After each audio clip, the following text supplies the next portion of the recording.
second annual Afro and Audios podcast festival.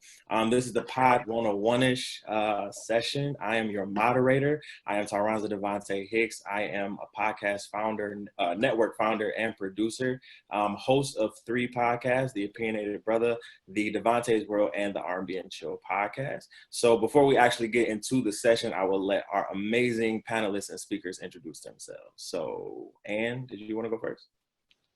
Sure. Hi, everybody. I'm Ann Smith. I am the co-organizer for Podcasters of New Jersey. I'm also the president of Podcasters Unlimited.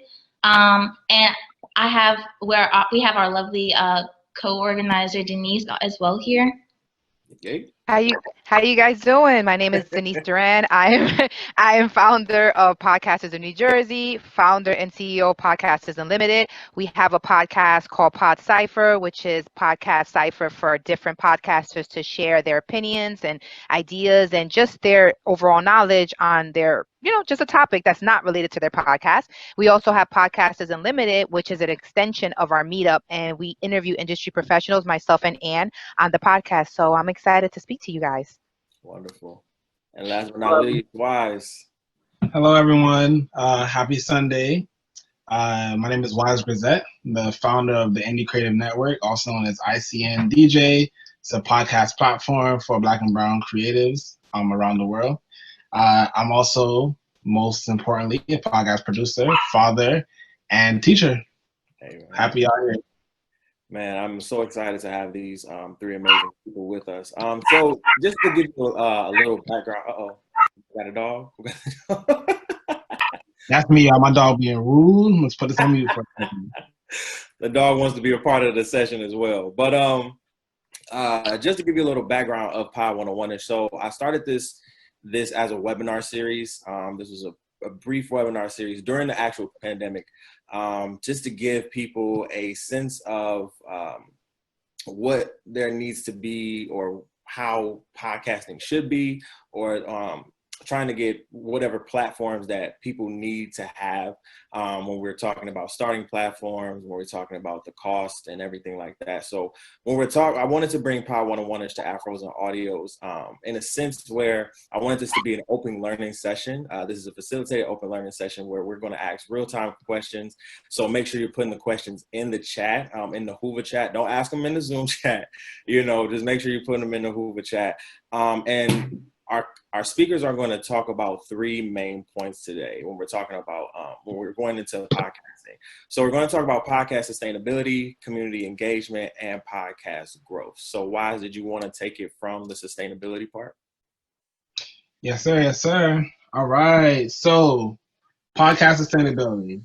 I don't want to be cliche here, but in this case, I have a cliche statement for y'all. Consistency is key. I've been working in podcasting for 8 years, 5 of them with this company. And the one thing that I can tell you is that there are people who record shows for 5 years and they have a core audience. It might not be 20,000 people listening to their show every week. But why is it that they have this listenership, and why have they continue? Because they continue putting out shows. Their audience cares about them and cares to listen. The audience engaged with them. And just focusing on things that you consistently do will help to keep your podcast sustainable. So what are some things that you can do consistently? This is a question that you have to ask yourself, but I definitely have some examples here. So writing detailed episode show notes. It is amazing for you to record your show and put your episode out there, but when I'm scrolling through to your episodes to see which one I want to check out, I don't want to see a podcast about blah blah blah blah blah and it's a sentence long and that's it. I would like to get a little bit of insight on what the episode is about. Maybe I always think about this as that you're speaking to a first-time listener, or you're trying to expose yourself to a first-time listener. So, hey, give them a little bit of details. Hey, if your episode is about applesauce, right, and you don't start talking about applesauce till 15 minutes in, get them a pointer on that. Let them know, hey, fast forward to 15:05 to check that part out about the episode. sharing an episode on time and on schedule. Now, folk, right?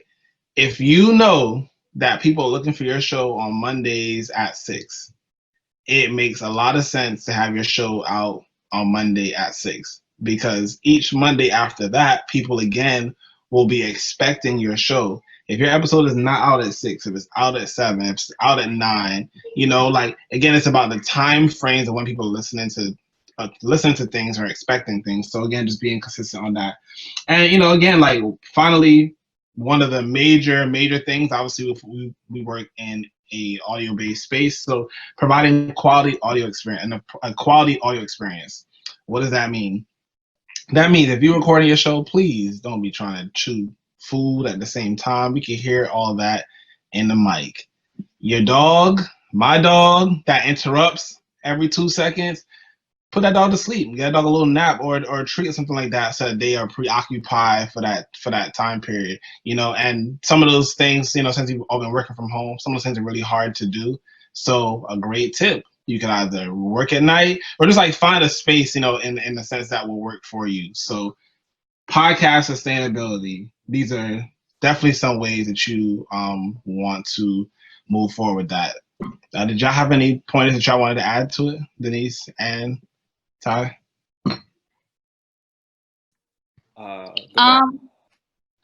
Yeah, I would want to piggyback on what you were speaking about. Like, when it comes to your audio, it's really important that while you can go back and edit and try to silence certain things with the services you have, when you're in the moment, just keeping good, like, speak edit or panel etiquette is essential.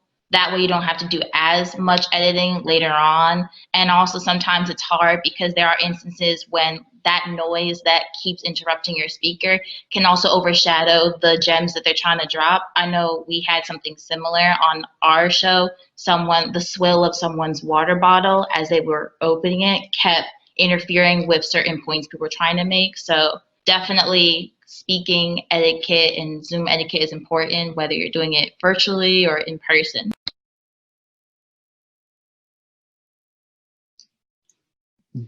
Definitely. And the one more final thing I would say is that, hey, make sure that y'all are creating your shows or creating your content and then exposing that content to people in different spaces. Like, we all work in the podcast space. So yeah, you can talk to other podcasters about your podcast, but again, you can promote your podcast on social media. You can go to community-based forums that's for your location or your niche for your podcast. Reach out to local newspapers or niche-based newsletters, because those are places where you can expose the content that you have to a brand new audience. So yeah, that's sustainability. Denise, we couldn't hear you. Did you have something to say?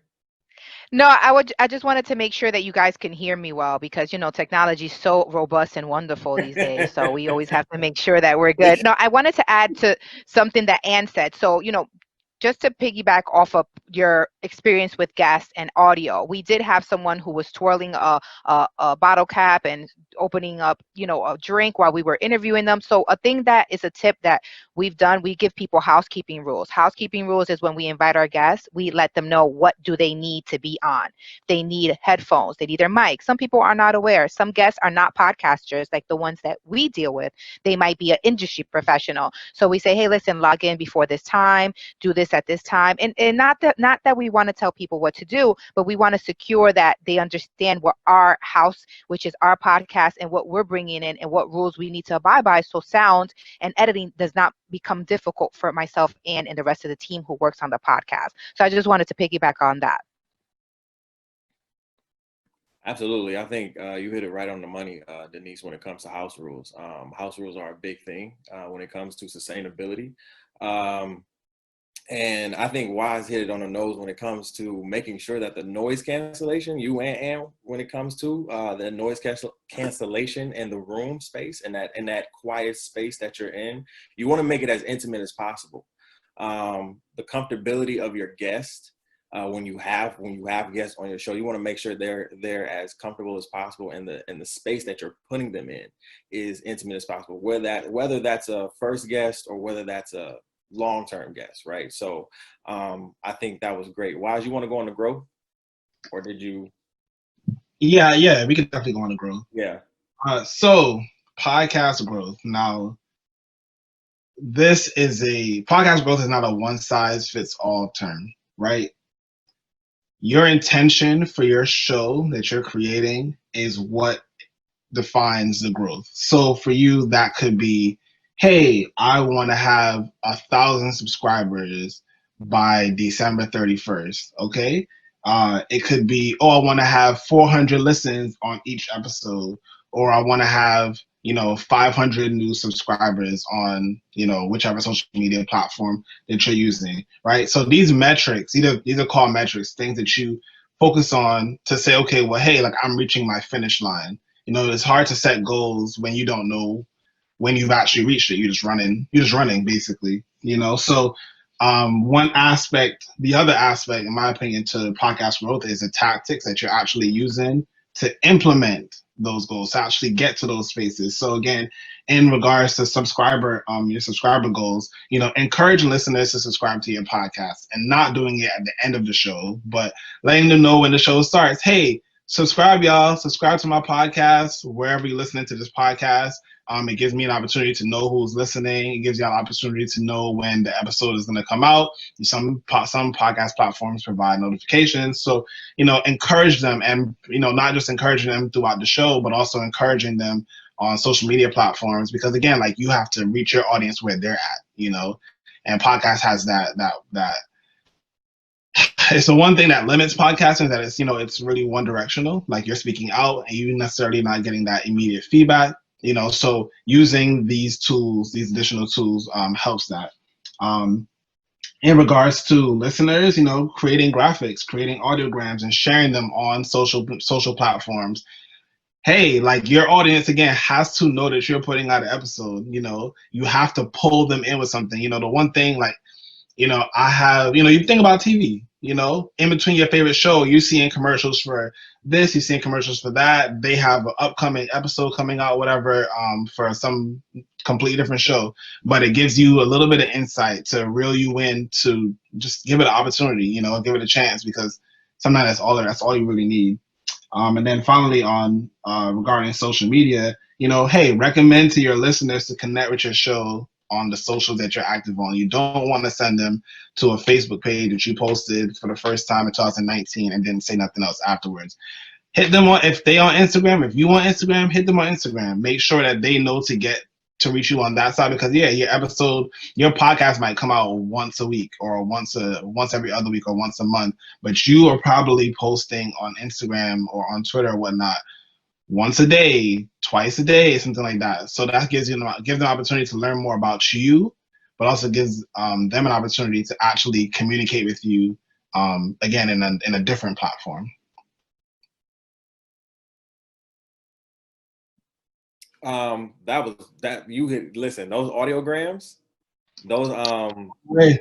listen, those audiograms are everything. I remember, I've been podcasting for about 3 years, and I remember by year 2, I got into audiograms, and there's different apps. If you can't do it like on your desktop or whatnot, there is different apps like Pod Video, Audiogram, of course, that can literally, you just take your RSS feed, drop it in there, or with Pod Video, they'll actually pull it. If you have it on Apple Podcasts or a different platform, they'll actually pull your podcast, and you can do clips of your audio.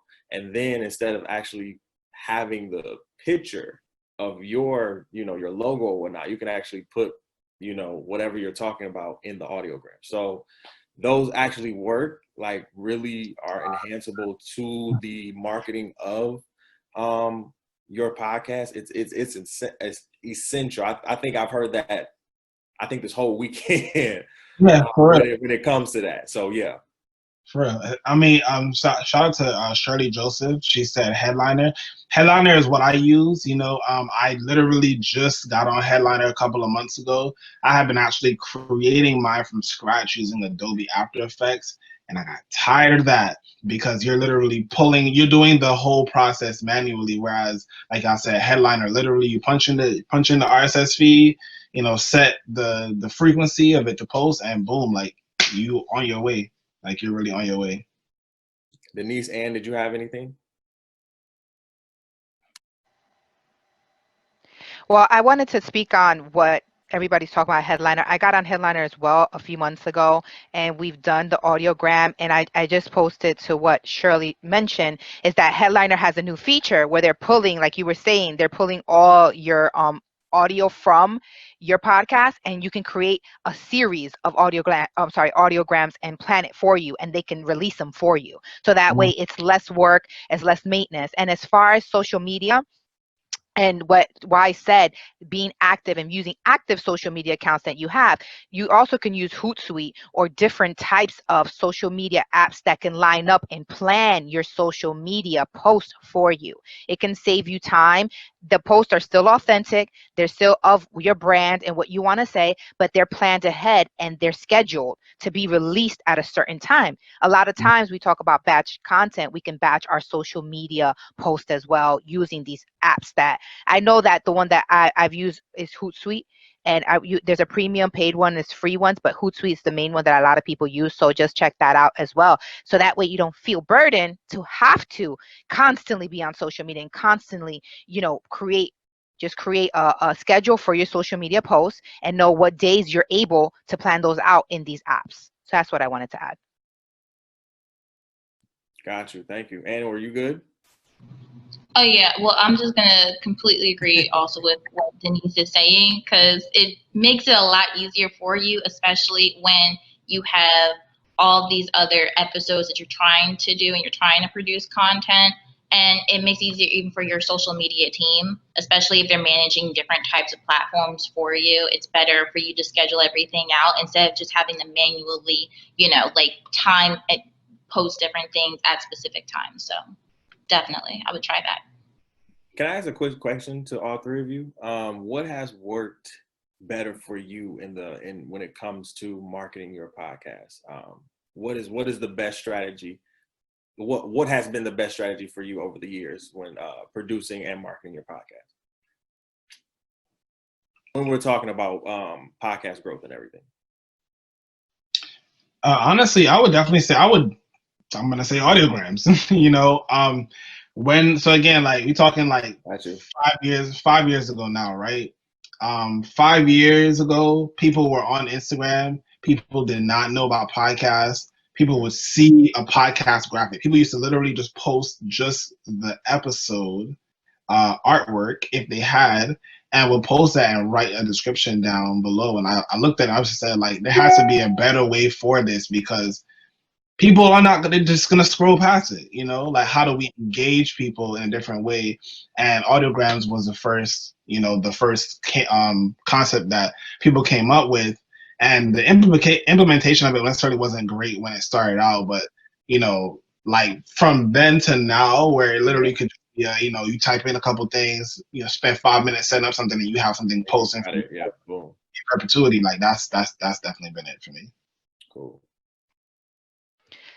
Well, for me, the strategy I've used, especially with PodCypher, is the power of collaboration and bring other podcasters on and them being able to express the interview day, promote for us, and be able to collaborate within the community of podcasters that I created. That's been a strategy that's helped me bring in more listeners and bring in the audience that they have as well. And these are podcasters who I have relationships already that I have community with that I actually know. So I feel like collaboration is important and strategic in growing. Another thing that's helped me too is putting myself out there more in speaking panels, posting more about the things that I'm doing. A lot of times we forget that we are multifaceted people, that we do 100 things. I know, Wise does teaching, Ty, you have your own things that you're doing, and as well, we all have to make sure that we let people know who we are at all times in our social media platform and talk about everything that we're doing. I mean, with humbly, but nobody's going to know who you are if you're not putting yourself out there. And right. I think that sometimes podcasters struggle with that because the identity is behind the podcasting. We're doing this solo,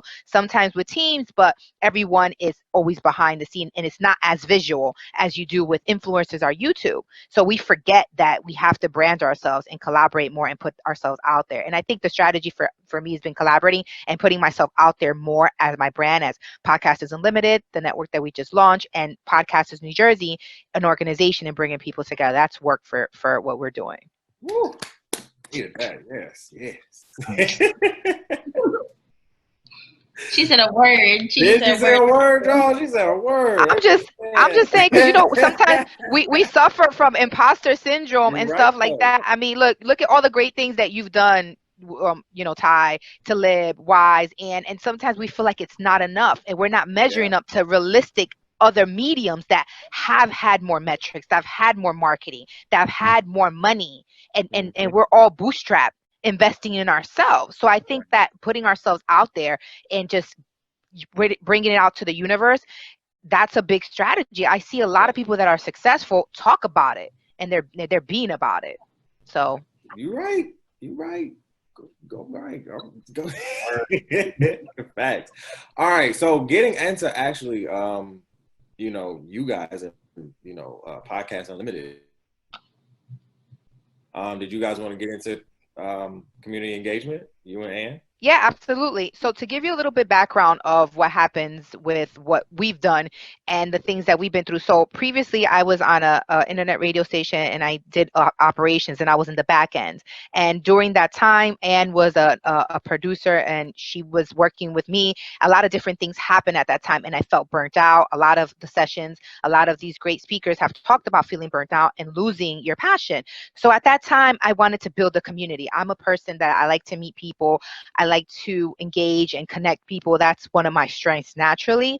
So Ann and myself talked about let's bringing people together from New Jersey, and we ended up creating Podcasters New Jersey. So we started that about a little over a year, and it's been very successful because we've learned to talk about the difference between community and the difference between networking. So I wanted to share you guys, I had like an epiphany speaking to Ann a couple of days ago about the pivotal moments that we've had and the things that we've kind of struggled with.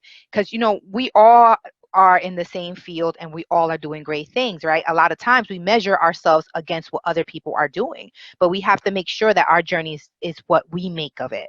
So community engagement versus networking. We all have been to a room, and it happens. We all go to a networking event. We're like, hey, what's going on? What's up? Yeah, call me. Here's my card. Here's my number. What happens? We don't do what? We don't call each other. We don't network. We don't start those line of communications, right? So networking is establishing that tie and that connection of that line of communication. So I meet Ty, I meet Wise. I met them last year at Afros and Audio. I connected. But what did I do with that? That's a line of communication. Now, community engagement is cultivating that relationship, cultivating the importance of what that establishment of line of communication is. Now, Talib and Afros and Audio, I created a relationship with this community. I'm creating a relationship with you guys, and anybody on here that wants to ever reach out to me, we can make that happen. Now, the one thing that we started to do with Podcasters New Jersey, we created when actually seeing people in person was a thing, we would have a meetup. We would have an actual meetup. We created a meetup on Meetup, and we would have people come together at a space, and we will all introduce each other and say what we're doing. It started off like that, little by little, and over a year, a little bit over a year, it's gone to 300 people or more on Facebook. Now, how did we cultivate that? We cultivated that by consistency. We cultivated that by reaching out to the people who we started engaging with, getting email lists, getting numbers, and cultivating, meaning if anybody needs any resource, you could reach out to me, posting consistently, being on social media. And it took time. And I've watched a lot of very successful communities that are like, just amazing at doing this, that they create memberships off of this, that they've been able to get thousands of people. And what happens with community, you can lose your authenticity if it's a big amount of people following you. So how do you keep that? I think it's just maintaining the intention that you have is to bring people together and collaborate. So that's one thing that I feel that we kind of mix up a lot of times, what networking is and what community is. And networking is great, it's one and the same, but you have to just move past just getting someone's number. And what's the intention of your relationship? What you want that relationship to be? You ask yourself. A lot of times, especially with COVID now and everything that we're doing, we're all like constantly creating, constantly meeting people. And we have to remember and there's a lot of hypervigilance in the podcast world because we have a lot of important IP, intellectual property that we put out, right? We want to make sure that anybody we meet is going to respect our space. But I think once you are able to build a good community and a safe community, you bring the right intentional people and the purposeful people into your space that you want to cultivate with you. So for example, when we started Podcasters New Jersey, we have over 300 and something people. Out of that pool of people, everyone that's been on Pod Cypher, which is our podcast, everyone mostly that we've interviewed has been from that network, from that community. We've gotten information, we've gone on each other's show, we've been able to cross platforms and cross promote each other. So just wanted to share that little bit and then, give it to Anne so she can add some value to it. Yeah, what I will say with that is it was really important for us to make sure that, the community that we did develop, they felt like a family. They felt like they could come to us and discuss, whatever hopes and dreams and intentions that they had with their actual podcast and with their platform. And it was really important for us to make sure that, anybody, regardless of whether you haven't even started yet and you were still teetering on the idea of creating a podcast, or, whether, you're on season 5 of your podcast and you've been doing it for like 5 years, just making sure that you had that level of community and that, we were there to help, you cultivate what, you wanted to actually achieve from that podcast. Going back to what Denise was saying, I think the intention piece is very important, especially with networking collaboration. A lot of the time we go to all these different events and they always have that common game where, they say, okay, whoever gets the most business cards at the end of this event, you get a prize or something. That's great and that's fun to do. But after, you collect all these different cards and you go home, how many of those numbers that you actually got did you actually, use at the end of the day, and who did you actually connect with? So it's really important when you do network to try and establish a community, whether it's just you and that other person you met that time, or whether it's with a different organization outside of that event. So going forward, we also discussed the importance of, when you're being a part of a podcast community, that you attend the community organizations meetings, on a regular basis. I know some organizations, they'll meet, well, now virtually because of COVID, but they would typically meet in person on either a monthly basis or weekly basis. I know for us, for Podcasters of New Jersey, we would typically meet, and we still do virtually, but we would meet in person in Newark every last Thursday at the end of the month, and we would just discuss different topics and trends. And then we've been doing a lot of Instagram Lives every last Thursday of the month. So just keeping in with that consistency, so that way our community knows, hey, just because there's COVID and just because we're in lockdown doesn't mean that we've abandoned you as creators. We're still here for you, and we still want to know, how are you doing? Are you suffering from burnout? Do you know about these different deals that are happening? Do you understand that, how to transfer your streams into dollars, different things of that nature? And we still want you to know these are different things you can learn from us and from these professionals that we bring on to our show and to our organization. In addition, we always encourage other members to hook up later on. And we've even had some people, attend different events that members have hosted. I know Denise she got to be the moderator for the Melanie Her podcast's brunch that they had a few months back. So it's just really important to keep in with that theme of establishing a community and interacting with each other and even supporting each other's events. And that whatever was done at that brunch was to also help with their next season. So support is key within your community. And also, if there's nothing really happening within the community that you're a part or the organizations you're a part of, you can always go on to Eventbrite or some other site and see what they have available. And there's also this really cool app that we use. I know it's called Meetup. We host a lot of different events and things through that one as well. I know Facebook, a lot of people are on Facebook Live now. A lot of people are on Instagram Live now. Just hosting different events and things of that nature. So it's just really important that, yes, even in the midst of a pandemic, that we keep that consistency and we make sure that now more than ever that we still are a close-knit community of creatives. So that was really important. Also, I would say with also having a community, it's important that when you're marketing your different events that, you know, you use like niche engagement. So, you know, you can obviously like mass market, cross promote on different things like Facebook, Instagram, Twitter, but you just have to be really intentional of, you know, what you're posting and, you know, who you're tagging and who you're trying to get on to be a part of your organization or even your podcast show or even your network. Like it might be great, like the people that, the demographic that you want to be a part of your organization, a majority of them could be on Instagram. For some people, like maybe you're having a monthly meetup or an event with different gamers, you might want to, you know, go on Discord and meet with people that way and, you know, establish a connection there. So it's just really important for you to be aware of where you want to meet. I know a lot of people, you might want to meet on Clubhouse. Okay, because I know that's been fairly new. You might want to meet on Clubhouse and have a monthly or weekly meetup as well. And yeah, also, I will say that when you are establishing your organization, it's really important for you not just to have pages and different ways of them to meet on social media, but also create a landing page. So make sure you have that website up there so they can actually get in touch with you and get in contact with you as a creative.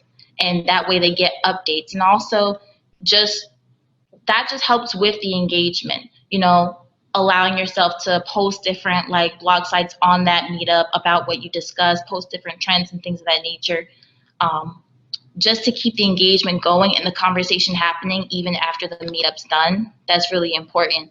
And if this is something that you're not used to doing or you feel overwhelmed with, it's perfectly okay for you to have a team. Okay, there's no need to, you know, stress. You can reach out and get somebody to help you. Okay, if you can't afford anybody to help you, you know, maybe ask a friend or somebody that is well versed in social media marketing, and they could use it as experience. And then you could also, you know, highlight that they're helping you and transfer and kind of barter in that way if you're on a tight budget. Or if you have the coins, you know, you could actually try to you could hire somebody that's a professional to help with sharing your blogging and posting and making sure that the language and the posts on your sites are consistent.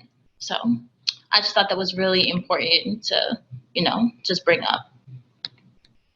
Thank you, Ann. We appreciate you. Thank you. That was you gave us a mouthful, girl. You gave us a mouthful, no, for real. But I think everything you said was spot on. Wise, I actually want you to talk to this too, because as we've talked behind the scenes, you have a network of 25 podcasts that you run. So I really want to, like, they just broke down how they have their community engagement and how they've built their network.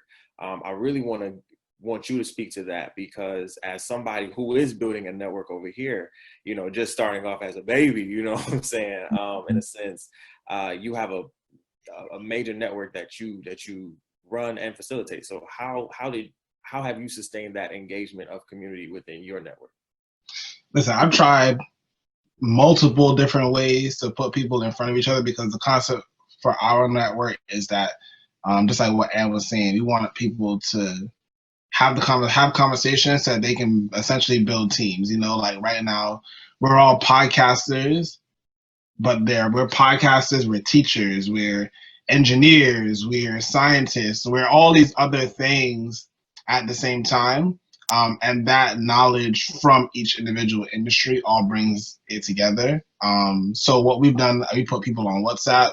I don't think I heard anyone say that, but WhatsApp basically is just like another texting app essentially, but it's for the world essentially, right? It's kind of like Facebook. It's actually technically owned by Facebook, but it's for the world. And our podcast literally live in Canada, live in the US, live in South Africa.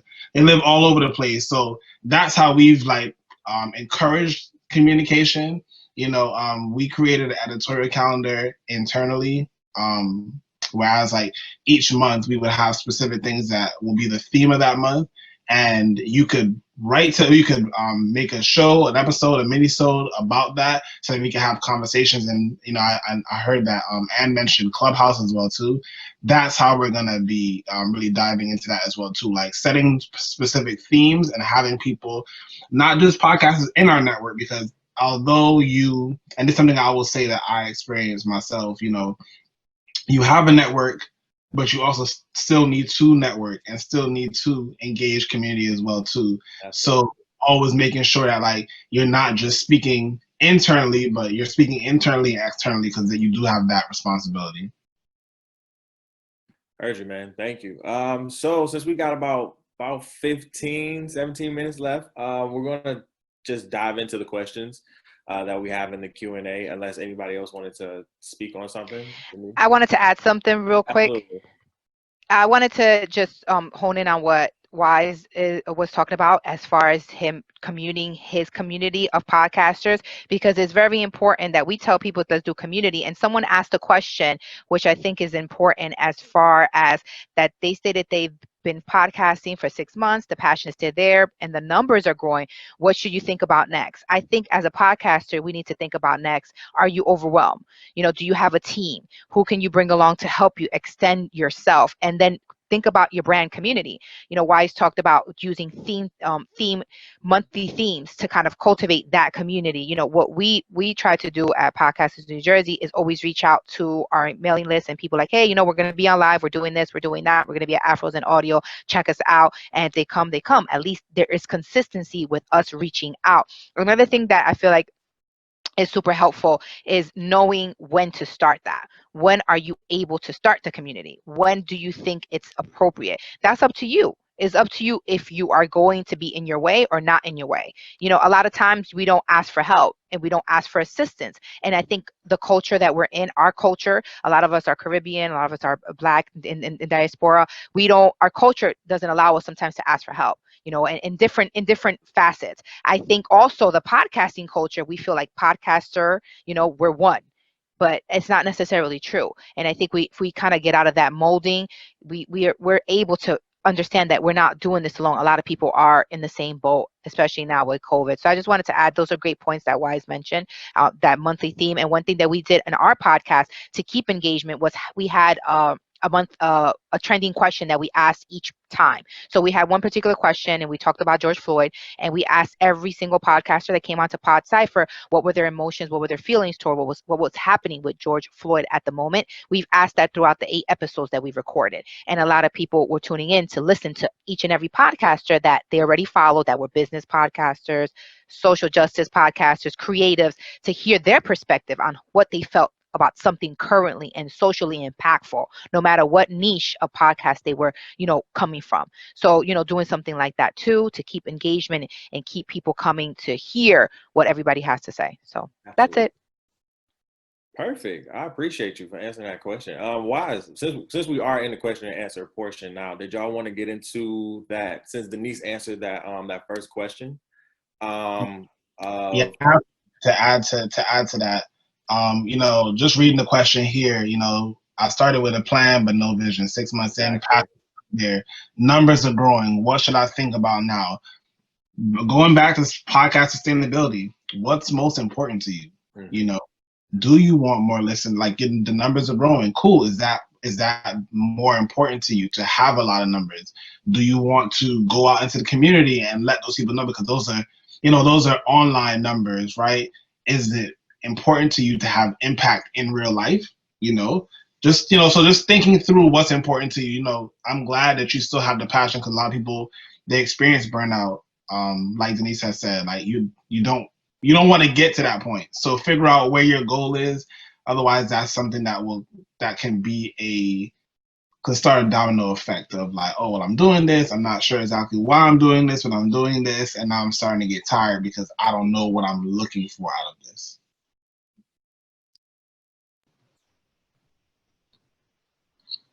Most definitely.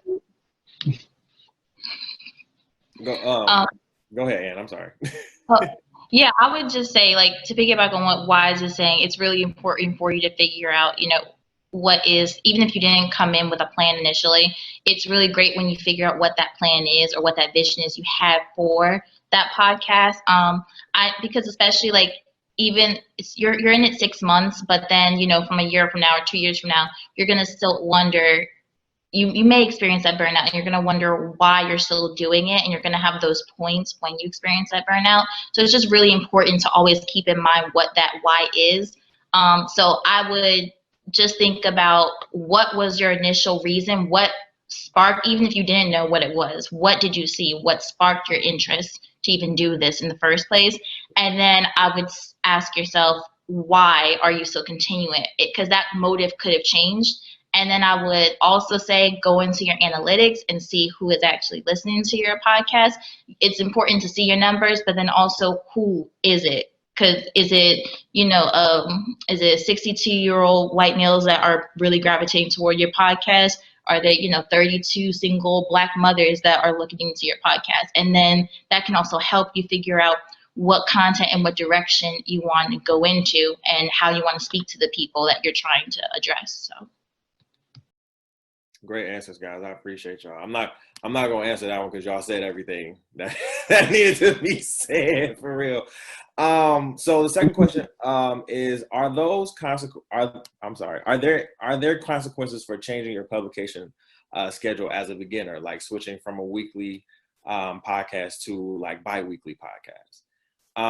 I'll tackle that for a minute. I just switched over to bi-weekly. I was every week for a minute. And even though I'm technically not a beginner, I would technically say that I'm getting out of that beginner stage and into the intermediate stage of everything. So with my schedule of how it is now, when me hosting 3 shows, I have to do it bi-weekly because I need that space and time. So I would say yes. Well, no, there's nothing wrong with that as a beginner. Like, really, the great thing about podcasting is that you can do it how you want to do it. Honestly, that's the best thing about podcasting. We get those questions from people who are interested in podcasting to us, who are like, well, how do I do it? What's the next step? Like, what do I get this mic? Do I get this mic? And I tell people, if anything, if you really want to start simple, you can go from your phone. Right? You have it from your iPhone. You can go from your phone, but I know people want to get into that. So when it comes to the schedule, no, make it yourself. If you want to go bi-weekly, do that. If you want to have every month, do that. I have a network of podcasters who not only just go bi-weekly, they do it maybe every 2 months, right? Because it goes with their schedule. You might have a busy work life, but this passion that you have is something that is on your heart and you want to do. So make it to the schedule of your beat. You know what I'm saying? Make sure that you're, getting that foot in and just making sure that it's for you. Did you guys have anything? We got about 10 minutes left. Absolutely. I'm going to go against the grain here, and I'm going to say that it isn't, are there consequences? Yes, there you will find a consequence, in the sense that if you started a month ago and you were posting every week, and you go from every week to every month, your listeners that started with you and expected you to come out every week, they may think that you're falling off, and that might stagger your listenership. Now, of course, you can, once you establish a new schedule, right, and continue along that path, the consequence, I'm using air quotes here for those that can't see me, the consequence goes away, like you have now like dispersed that. But for people starting out, especially like new podcasters who've never recorded before, or are in the beginner phase, I'll tell people, please start at a monthly podcast, because it's easier to go up than to come back down. Start a monthly, even if you do a monthly set schedule podcast, and then you record it, let's say you recorded stuff in between, you put out little mini episodes and stuff or whatever, just little things, but make sure that the main show, what they accustomed to, to listening, that comes out at a consistent time.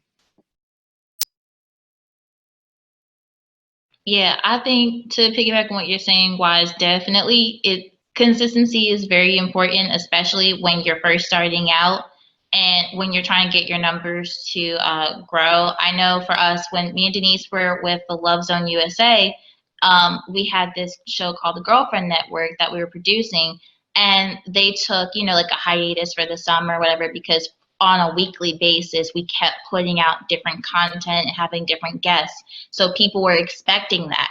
And then, when you go away for that month during the summer just to take that break, you can if you don't put out reruns or if you don't have other mini clips or things, or you're not checking in with your audience, eventually your numbers do tend to fall off. So when, you're off that hiatus and you come back, you're wondering, why aren't my numbers as they were, a month ago? Well, it's because, your consistency's been off. So even if you're about to take that break, because it's important from time to time, I would definitely, make your audience aware of that.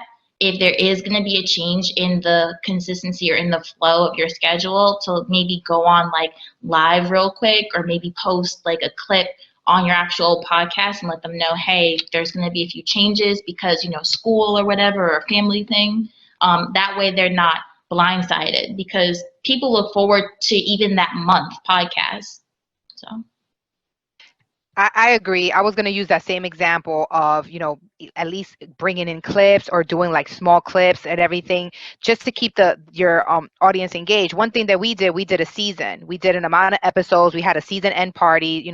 Some people attended, and we said, hey, this is the season's over. We'll be back in this long. And, that's what we decided to do. But we're constantly engaging within our own other podcasts, which we have four other podcasts and a fifth one now. And we engage within that, and also in our community, so people still know we are around and we're just taking a break. So if you have engagement in other spaces that is just not your podcast, if you want to take a break, but we told our audience. So I think that was very important, of just communicating and letting them know. I think one of the speakers yesterday said something, I thought it was funny. I think it was Naya. She said, one of the guests were saying that if you're dating someone and you just disappear and you go away and you don't communicate, as far as your show, what's going to happen? The person's going to feel some type of way. The audience is dedicated to you and your content. So I think that's pretty accurate, that it could go both ways for sure.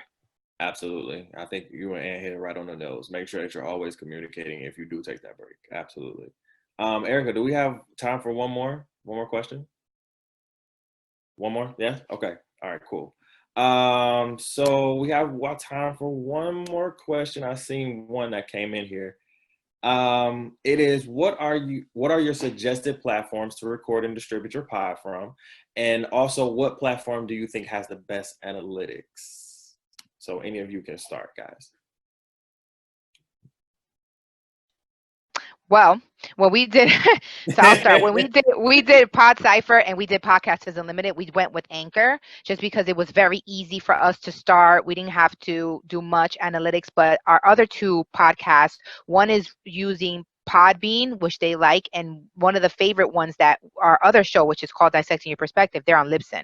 And I love the analytics that Libsyn has. I love the technology behind it. But he's a tech guy, but he wasn't a podcast tech guy. So for him, he got it. He got the hosting site. So if you're a beginner and you don't know anything about podcasting, find the easiest way. Or if you do want a challenge, you can go with Libsyn. But we went with Anchor because it was the easiest and fastest at the time. And for the other podcasts that I mentioned, one used Podbean and the other one uses Libsyn. And we have another podcast that's on Libsyn as well. So I think Libsyn has the best analytics for me personally. It gives you the ability to send your podcast to any media and any distribution place. I mean, you're on iHeartRadio, you're on Spotify, you're on Radio Public, you're on Amazon. I mean, I know that certain other hosting sites give you some of those, but they teach you a lot of the way to view your podcast in a technical way. I think with Libsyn, easiest one for me was Anchor. That's just what we use to just get it out there fast.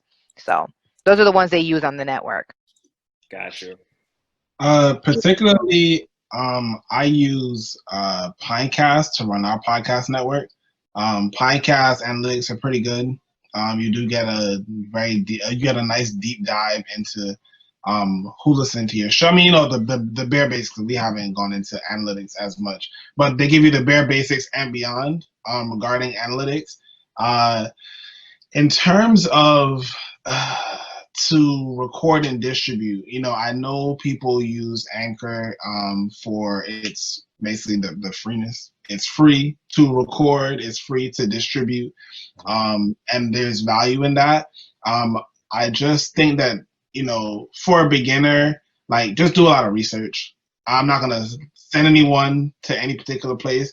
Do a lot of research. There are places like Libsyn, who I believe is a sponsor here. So hey, Libsyn.